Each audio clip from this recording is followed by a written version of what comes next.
Looking for financial insights you can trust? How do you protect yourself as an investor? What's the strategy? I think it's really simple. I think you just want to be diversified in your portfolio. The Payne family brings real-world experience to every conversation. Well, I think that's the problem right now is, right, a lot of people that are close to retirement, they're taking so much risks. And if we do get a big sell-off, it could derail their retirement. Listen to the Pain Points of Wealth on the Red Apple Podcast Network. Listen, all you New Yorkers.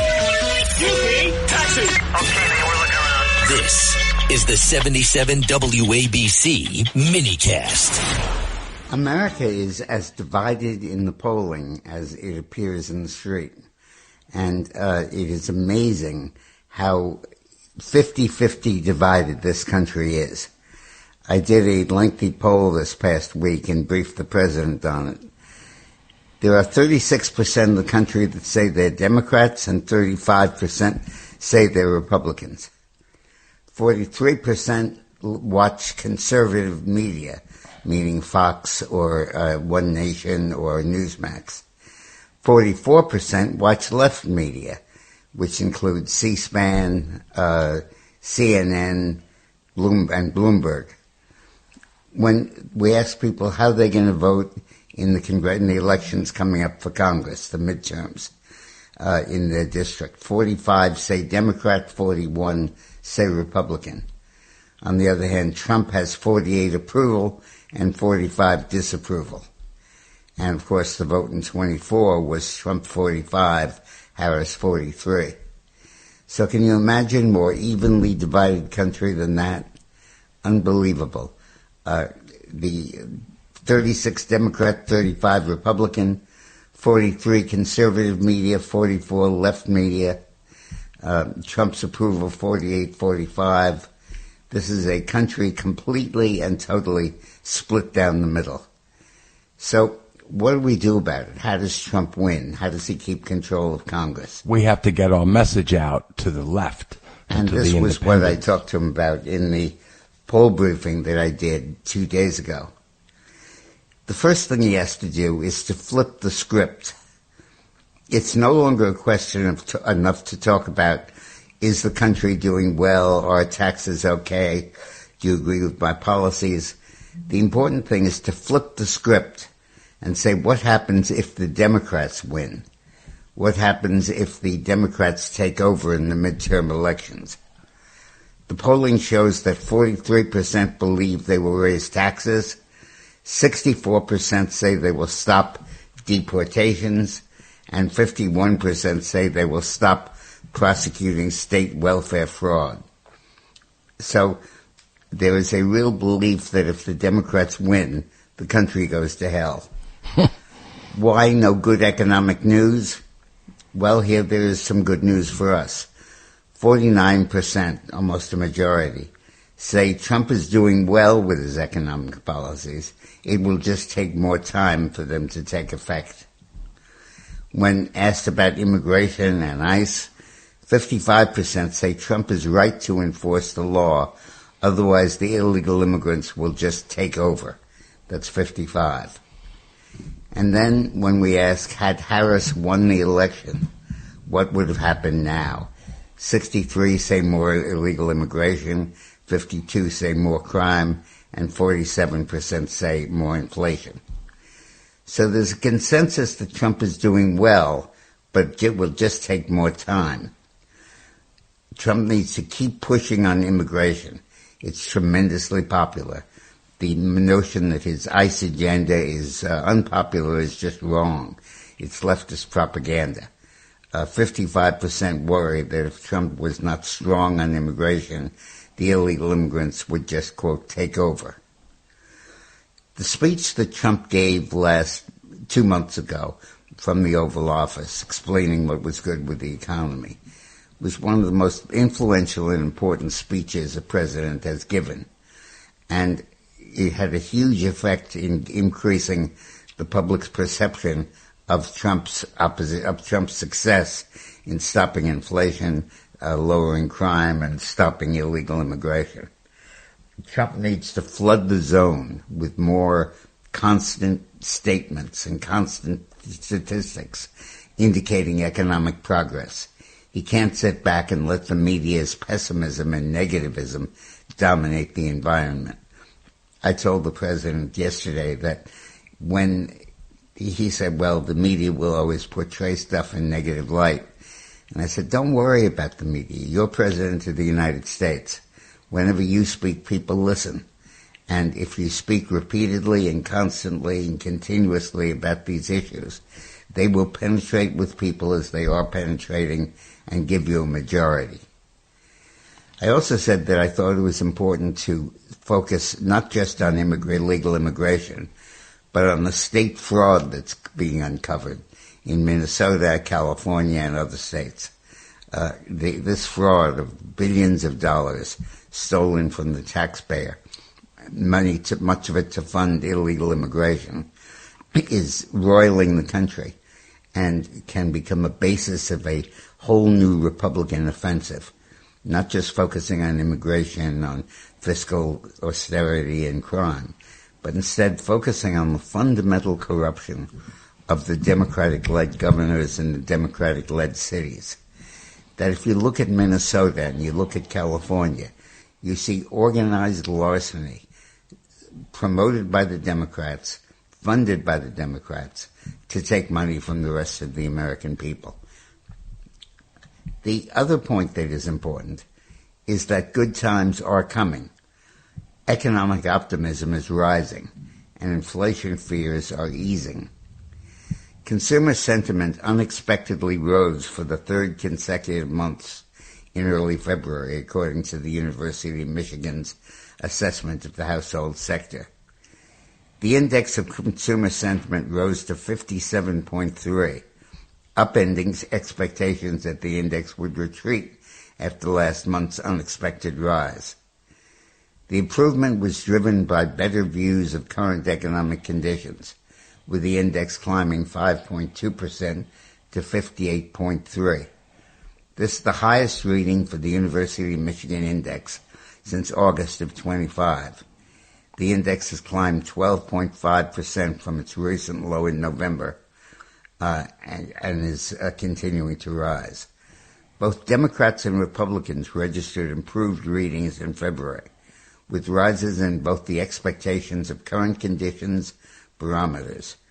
Republican expectations are now at the highest than reading since shortly after Trump's return to the White House. Independents are more satisfied with current conditions, but a bit more pessimistic about the future. Expectations for inflation in the year ahead have plunged. The expected rate of inflation over the next year fell to 3.5%, its lowest since January of last year. So good times are coming, and the country is completely divided in between the parties. Well, first of all, we are really concerned about is the midterms, right? Yes. So at that point, right now the economy, and it's going slow, and it should. Slow. It's like losing weight. You 1 pound, a week or two. The economy's going slow. It's going to build. It is building. So. Yes. Just in time, if another month or two from now people really start to feel it, it won't matter what the media says. I don't surf, but if I did, I would say that the economy status is like when you're sitting on a surfboard and the wave is building, but it hasn't built up yet. Right. And if you stand, you'll go right into the water. But if you wait until the wave comes and boasts you up, and it's coming, then it'll come and it'll be fine. So his message, we got to get his message out to the left and the independents. That's the hardest part, because we're singing to the choir. Is that what they say, right? So that's what we're doing now. But the economy is going to make a difference, and people are going to feel it in another couple of months, without a doubt. So that's where we are. So it's clear that. If I had to predict right now what would happen in the midterms, I would say that even though at the moment Democrats are slightly ahead by 45 to 41, the trends are clearly in the Republican direction, and most likely the Republicans will keep the Congress because the economy is improving, and after Trump's speech, the public has really gotten the understanding that the economy is improving. And I think that's going to be absolutely essential. Let me just, the call-in number, by the way, let me just throw this out there, is 800-848-9222. 800-848-9222. Go, Dick, you're on. Panama's highest Supreme Court has ruled that the Chinese have to get rid of the companies they're using to control the Panama Canal. The Chinese currently have leases on the facilities at each end of the canal. And the Panama Supreme Court decided to boot a Chinese company from the Panama Canal, giving a boost to Trump's effort to revive the Monroe Doctrine in the Western Hemisphere, aimed at reducing Chinese influence in Latin America. The ruling comes 1 year after President Trump zeroed in on Chinese influence in the country and vital strategic waterway built by the U.S. more than a century ago. Trump said in his inaugural address, "China is operating the Panama Canal, and we didn't give it to China. We gave it to Panama, and we're taking it back." Jimmy Carter gave it to Panama. And I remember years ago, O'Reilly talking about this right a year or two before that year was up, where, the 100-year mark was up. I don't remember what day it was, what year it was. China said it, I think, with you on the show. China's got both ends, concessions on both sides. Right. You got to watch out for this. And I remember him saying that. And then Jimmy Carter. And Trump told me yesterday that noted that the investment in the Panama Canal, the cost of building it, was the largest public works project that it's ever had in American history. He said in current terms it's worth $1 trillion. And he said, and Carter gave it away for $1. $1. And he said that we've got to change that. And one of the key things here is to stop China from taking over the canal. The ruling from Panama's High Court caps a year-long battle between the Chinese and Panamanian governments after Chinese regulators blocked the Hong Kong-based C.K. Hutchison Shipping Company from selling its stakes in the ports of Balboa on the Pacific coast and Cristobal on the Caribbean side to an American consortium. So the Panama Canal is coming back to us, and it looks very much like Trump's ousting of Maduro and the reasserting control of the and bolstering the anti-communist movement in the Caribbean is having a very significant effect. Trump vows to help blue cities facing riots. President Trump on Saturday. No help. What? Oh, yeah. Trump vows no help to the blue cities facing riots. He said, You're on your own, guys. Yeah. President Trump on Saturday announced the government will not assist blue cities with ongoing anti-immigration enforcement riots unless help is requested, adding he has instructed ICE and Border Patrol to be very forceful in the protection of federal property. I have instructed Secretary of Homeland Security Kristi Noem that under no circumstances are we going to participate in various poorly run Democrat cities with regard to their protests and or riots unless and until they ask us for help, Trump wrote. He clarified the federal government will, however, guard and very powerfully so any and all federal buildings that are being attacked by these highly paid lunatics, agitators, and insurrectionists. Please be aware that I have instructed ICE and Border Patrol to be very forceful in this protection of federal government property. The president wrote, there will be no spitting in faces of our officers. There will be no punching or kicking the headlights out of our cars, and there will be no rocks or brick throwing at the vehicles or at our patriot warriors. If there is, those people will suffer an equal or more consequence. It's unclear if the phrase equal or more consequence refers to criminal charges. Trump said the statement serves as notice to local governments that they must protect their own state and local property and are obligated to protect federal property, including buildings and parks. So he's not taking any crap from these people anymore, and he's not giving any crap to anyone that doesn't ask for it. Yeah, and this is in line with the findings in the poll, that the position Trump is taking on immigration is very popular and is doing very well. And we hope that he continues it.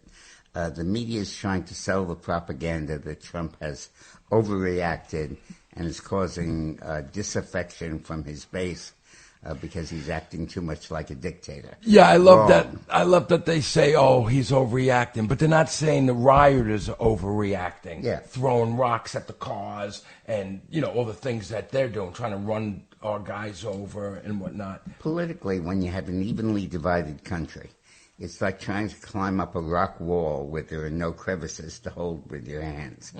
And you grope for it and you try to get traction. Kind of like that lizard right now on our window? The rubber lizard. Yeah, and you can't get traction. But the left is providing that traction by vilifying ICE, by attempting to kill and injure its officers, and by glorifying those who attack them. Well, that's giving Trump all the purchase that he needs to use immigration as an issue to destroy the Democratic Party's chances in this election. Well, they're using the useful idiots, the left. The people with the money, the people that are causing a lot of this stuff, what do you call it? And you got the useful idiots, they're morons, and and they believe anything. What does Stalin say? Give them toilet paper and cheese, and they'll do anything you want. Useful idiots. But the key thing here is that Trump needs to continue to be tough on this, aggressive on this, even in the face of the liberal critique that he's overreaching and hurting himself. Democratic governors, in the meantime, are working hard to isolate and obstruct ICE. Several deep blue states are promising to obstruct federal law. I can't believe this. Promising to obstruct federal law enforcement by publicly tracking the movement and doxing federal officers. We all know doxing. We talked about it a couple of times, where they take a picture of the federal officer, get his badge number, get his name, find out where he lives, his house, his family. That's doxing. That's disgusting. And I believe we should dox them. I think we should have pictures of people taking the pictures and find out where they live and who they are and what their family is like. Give them back what they're doing to us. I really believe that's the one way to combat this, as opposed to shooting them. Cheryl has announced, and that's New Jersey, right? Cheryl has announced that the state has a portal where citizens can track and report the activities of immigration and custom enforcement. In other words, dox them, right? We're going to be standing up a portal so that people can upload all their cell phone videos and alert people if you see an ICE agent in the street. Get your phones out, the governor said in a recent interview. Horrible. In another case of insurrection activity, the mayor of Seattle, Washington, has also advocated for doxing and subverting federal law enforcement. Again, know what you're in for, pal. Know what you're in for. Self-professed Democratic Socialist Mayor Katie Wilson went even farther than that. The governor of New Jersey, by pledging to force her own police department to become a left-wing informant network to undermine and the federal law enforcement. Wilson wants the police to directly violate the law by informing on federal law enforcement to left-wing activists, community organizations. Then former Chicago Mayor Lori Lightfoot, I like to call her Bigfoot or Fuglyfoot, also announced that she looks like Beetlejuice, that friggin' thing. Also announced that she's spearheading a project to reveal the names, personal information, and locations of ICE officers while pro-migration activists are trying to block law enforcement operations. Also in Illinois, Secretary of State Alexi Giannoulias has warned ICE officers and other federal law enforcement not to remove or obscure the license plate on official vehicles because he claims it's a violation of state. In other words, they're taking their plates and they're changing them up a little so people can't dox them. And this person, Giannakoulis, whatever his name is, who worked for his failed family bank, which was seized by the Illinois Department of Financial and Professional Regulation in 2010. And he said that flipping license plates or altering them in any way to avoid detection by government agents is prohibited in Illinois. And no one, including a federal agent, is above the law. Oh, but the people throwing rocks at the car are not above the law. They're okay, though, right? That's right. The state's radical Democrat governor also announced an effort to thwart legal federal law enforcement actions by launching a commission aimed at hampering ICE. Florida's Ron DeSantis, who's great, ripped his fellow top state executive with a cogent point about hypocrisy of the left. When Biden refused to enforce immigration law, we were told that states couldn't enforce those laws because it was a federal function, DeSantis wrote. Now when Trump is trying to enforce federal immigration law, these same people say it's fine for states to do that. That's not a problem. Listen, we're going to have to take a break in a minute.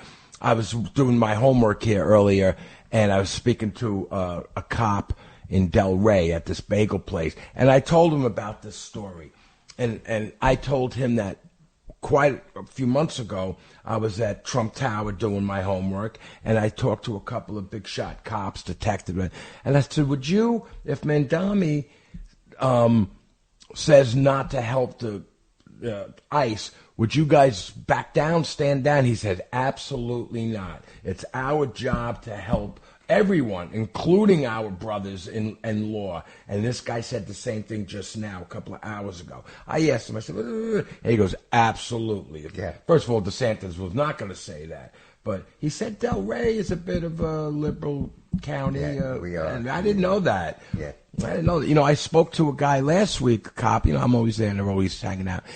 And I said, oh, you are having a cushy job. You're like from Westchester, New York. They don't have to do anything or whatever, or Connecticut, right?